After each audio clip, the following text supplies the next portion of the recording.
Chatty Chappies are the recent friends Andy and Brian who are discovering similar interests, and just like chatting about all kinds of things from music to vehicles, spirituality to writing, but seldom football.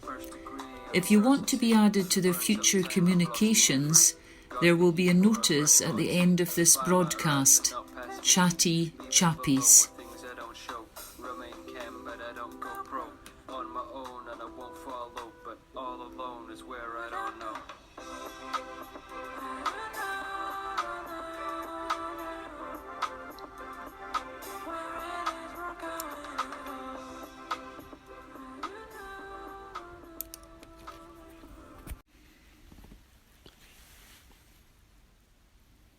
Well, I tell you, Andy, time just disappears, doesn't it? Oh, man. Well, we're just getting into that. Yes. And we were cut short again. Aye. We never got half the stuff done that we were going to do. And I was going to ask you about the new copycat Land Rover. All right. Aye. Okay. Yes. You want to have a quick blather about that? Aye. Aye. Because our friend Richard, he'd mentioned about it. I think it costs, or going to cost, about between £43,000 and £46,000. Realistically, you're going to be spending 60 grand plus. Oh, sorry, I think we're getting mixed up. I'm talking about the Land Rover copycat. You know the company, the billionaire. Right. I haven't seen that. Yeah, I haven't seen one either. But he's right. He's building his own Land Rover based on the Land Rover. Okay. Right, because there's enough chassis and yeah, like you always could build a Land Rover if you felt like it. You could buy all the parts out of Land Rover owner monthly. Weekly, whatever the magazine was called. We should have got Richard onto this. Maybe we'll get Richard on another time.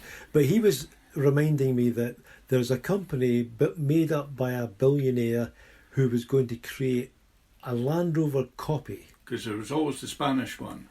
Yes. Santana. The Santana, but yes. Remember, it's not Santander. Yeah. It's Santana, and they were built under license. They were there was only slight differences. Yeah. You know, if you saw them, they look very similar, but none of the parts join up. No. You can't intermix. But then there are people who will tell you that about a Land Rover anyway. None of the parts join up. You know, it's like what folks used to say about the Shackleton early warning planes. Oh yes. 10,000 rivets flying in close formation. Yeah. Oh, that's good. And Land Rovers, Yeah, that's good. A Land Rover, whether it's the Series 1, Series 2, 2A, Series 3, the 90s and 110s, EV5s, are a Marmite vehicle. You either love it or you loathe it. Well, and you and I are both guys that love them. Yes. Yeah. I'm not so keen on the Marmite, just so you know, Andy. I know you're not so keen on the Marmite. But Land Rovers are okay. But that is what they are. So would you say 46,000 for a copycat Land Rover is a reasonable price? Bearing in mind that the new one is now 60-odd thousand. Yeah, like the new one built by Jaguar Land Rover in Solihull. The proper one. Proper one. Nice adverts. Oh, cracking advert. Oh. Back it up to the cliff edge. Oh, the cliff edge. Yeah. But it is a good advert, isn't it? It is a good advert. It's a cracking advert. It is a good advert, yeah. Coming through the water. Would I want to buy one? Yep, go on. And I haven't got the money. B, I don't need one. Okay. I don't actually have a need for a four-wheel drive off-road vehicle. Yeah. And now there's the whole planet-saving, ethical thing. Should I be spending that sort of money on just to have what for me would be a fashion accessory? Sounds like we're going down the road of solar powered three-wheelers. See, like the last few years, you get a lot of cars with a glass roof. Yeah. Yeah. Mm-hmm. Why not just make that a solar panel? Yeah, because you get 3 or 4 panels up there, Yeah. Yeah. Instead, just that glass roof becomes a solar panel. Yeah. You know, And the bonnet. and the bonnet. Yeah. So you must be able to draw quite a bit of power from that. And when it's parked, it's drawing the It's solar, recharging charging the itself battery. just by Yeah. itself. You just don't park it in the garage. Yeah. Yeah. Well, Leave if you're it out out there- in the daylight the whole time, it's going to, it's going to recharge. Well, car manufacturers, if you're out there, we thought of this first. Because, like, railway engines have always been diesel electric, Yeah. right? The diesel engine drives an electric generator. Yes, Yeah, to power it. A train coming up the hill behind the house here Yeah. is a diesel. You go, oh, it's a diesel. No, it's not. It's a diesel electric locomotive. The diesel is driving an electric generator, motor, yeah. and it's the electricity bit. It's the electric motors that are making the train go. So, a train with solar panels all the way along the roof, would that generate enough power to drive? That's an interesting one too, There you isn't go. it? Yeah. Yeah. So that's 2. You've heard it here first. Solar powered trains with solar panels on the roof. Yeah. Well, well, well. Anyway, Andy, Anyway, that's not what we do. that's not what we're here. Aye. I've just about forgotten why we were chatting or what we're chatting about. But we got caught short again Aye. on the Haldane brothers. Aye. Right, so I'd done a bit of research on them and I'd explained in the last programme, and the people can go back if they want to find out what we said. But we got to the stage where we've got the Haldane brothers, and Robert, the older one, he's getting a bit miffed with the Bible Society or the British and Foreign Bible Society, because it would seem they're distributing Bibles with the Apocrypha in it in France, Spain and European countries. Now, what's got him really annoyed is that he's had some communication with them and he's not getting a response or a suitable response back.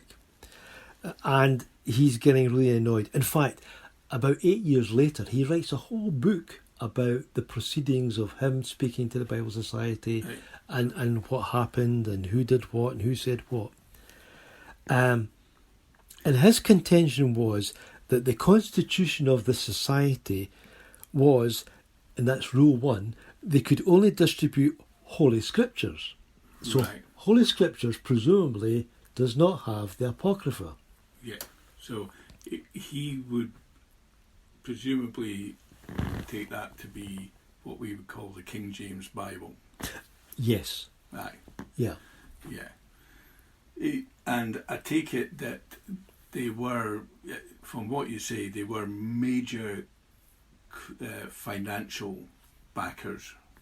Yes. So he would expect that if he wrote to the Bible Society, he should get listened to, because he's been putting in the equivalent of thousands Yes. of pounds. So, Well, at the time when this became more public, and I think he didn't really want it to become public, but because there was no decent or reasonable response, he went public.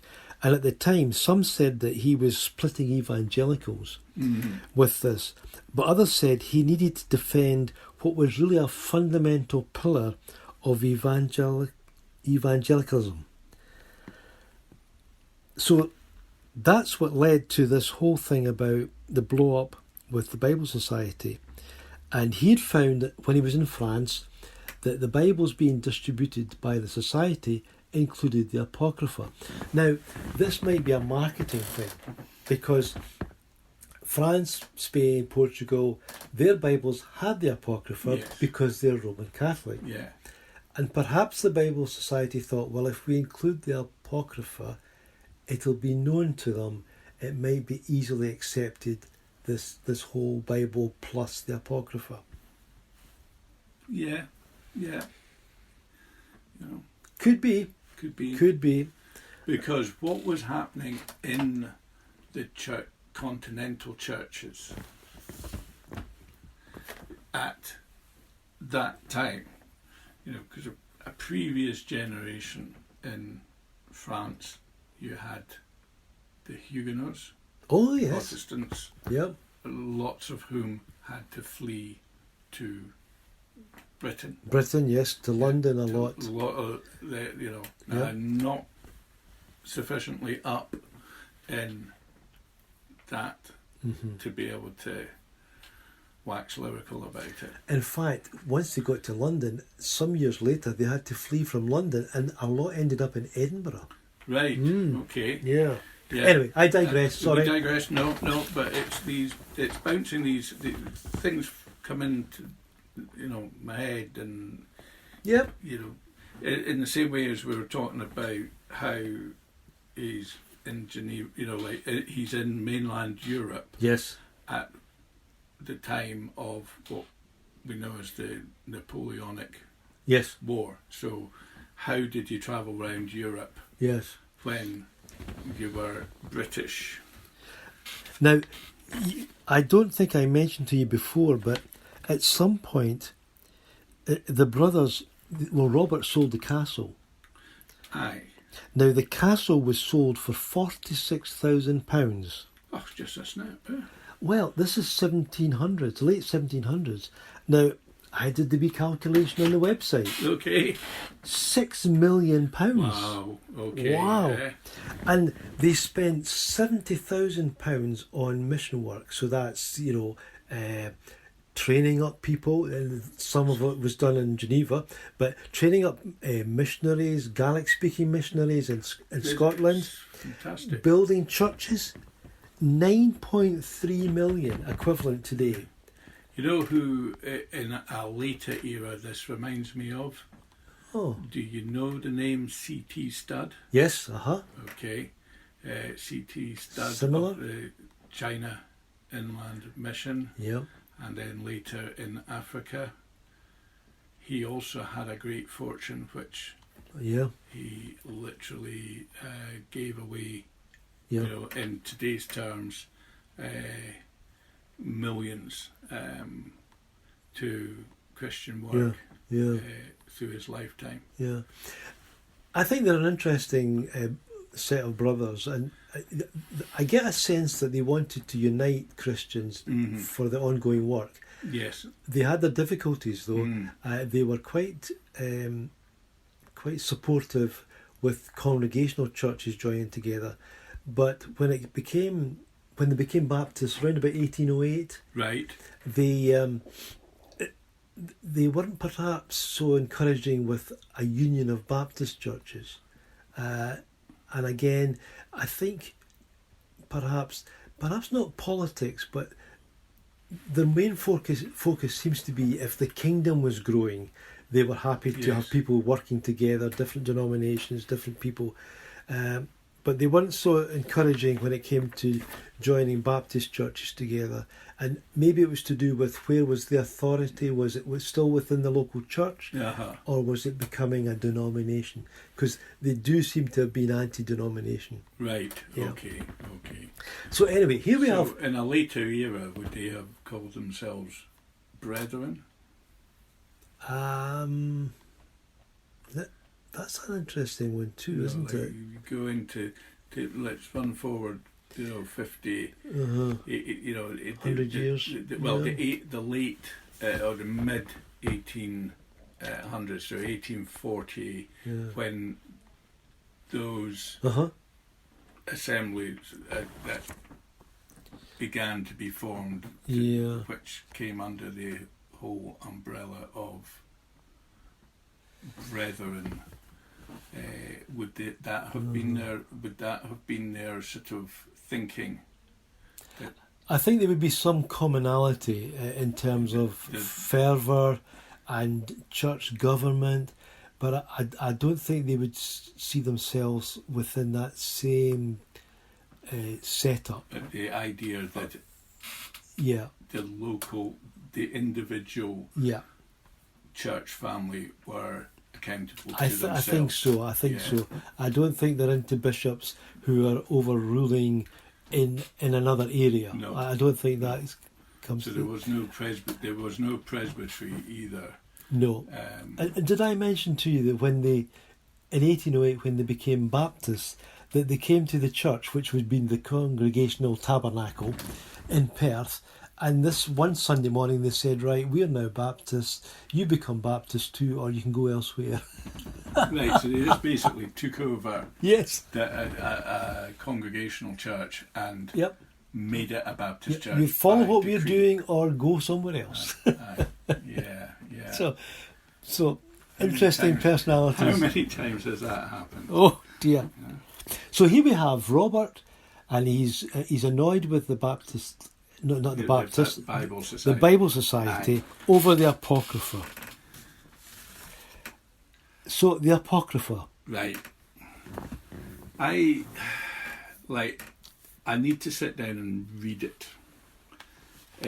I'm not trying to make any spiritual Yep. decision on it or judgment on it. I would be reading it from a intellectual viewpoint. Okay. Um, Do we need to go and study this and come back with some information, or is there enough for us to? have you ever read Have you ever read it Right. from cover to cover? Yes, I've got at home the Spiritual Formation Bible, Okay. which includes the Apocrypha. And that came out in. It's the American. 15 years ago? Yeah. Yeah, 15 years ago. 15 No, years. 17 years ago. 17 years ago. So Actually, and it was this has just come to my memory. It was first indicated to me by someone who worked in the Bible Society of England and Wales. excellent. Aye. I won't give him his name, No. but he presented it to me as something to read. So yes, I have read it, and I have. I think in the first time we were talking, I said that when the New English Bible Yes. came out in the late 1960s, early 1970s, Yes. it was included in that. And I remember, Yes. but I couldn't really tell you any of the passages from it. Yeah. I would have to now, as a, Mm-hmm. 50 years later, Mm-hmm. get hold of a copy and read it. Yeah. Interesting. Yeah. I think. So I think sometime when we're in passing, we'll go and see our friends at Pluscarden Abbey Right. and go in the bookshop there, Okay. and I might, buy a Catholic Bible. And maybe we come back and explain, or not, maybe not explain, but just to say how we felt about it. Yeah. Now, so I've come across the phrase canon of scripture, right? Yeah. Now, it would seem that the Apocrypha is not included in the canon of scripture. In the Western Protestant canon of Scripture. Yes. Depends on what you define as the canon of Scripture. Yes. Because that, to the Catholic Church, is one thing. Yep. To the Western Protestant Church, it's another thing. To Orthodox Greek Eastern Orthodox Church, it will be another thing. Right. So define So the define. canon of Scripture. So Bibles really, up until about just after the Reformation, would have had the Apocrypha, Yeah. and it was taken out round about the King James time. I would imagine so. I don't think the King James version of the Bible, the King James version of the Bible started with 66 books. Yes. And has remained so. But of course, pre that time, Martin Luther, had he had his way, there would have been other books that we now consider Mm-hmm. the Epistle of James, Yep. the Book of Revelation, Yep. just to name but two, would have been out. Okay, so I picked up something a couple of weeks ago, and it was something like that Scripture is inspired by God, and the Apocrypha points to God. Is that a reasonable? Yeah. The other one would be to ask: is it in the Hebrew? The original Hebrew Bible, the old. Oh, right. Okay. What we Yeah. go to a synagogue. Will you find it In there. their Oh. scriptures? I don't know. What's the answer to that? Again. Let's do some more research. Yeah.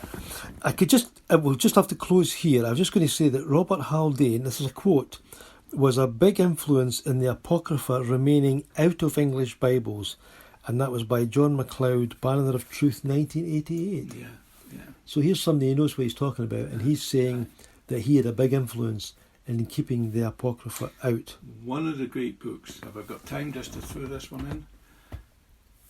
The Book of Books by Melvin Bragg. Heard that name, yes? You've heard that name? Yeah.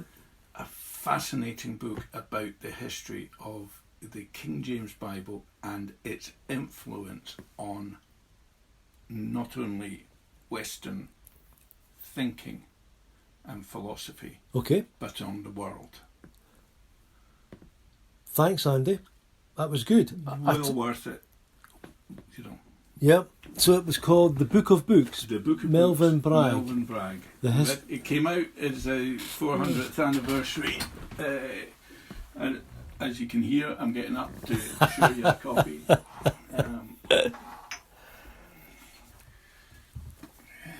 Oh yeah, Book of Books. 1611 to 2011. So Right. it was written for the 400th anniversary of the publishing of the 1611 Bible. Oh, I see, right. And you found that helpful, yeah? Oh, Good. Amazing stuff. Right. So Listen, Andy, the next time we come chatting, I want to tell you I am annoyed with the highway code changes. Oh, don't start. Yeah. Don't start. But me. on that note, thanks for being in the library again, and I'm looking forward to another chat in due course. Great having you here. Okay.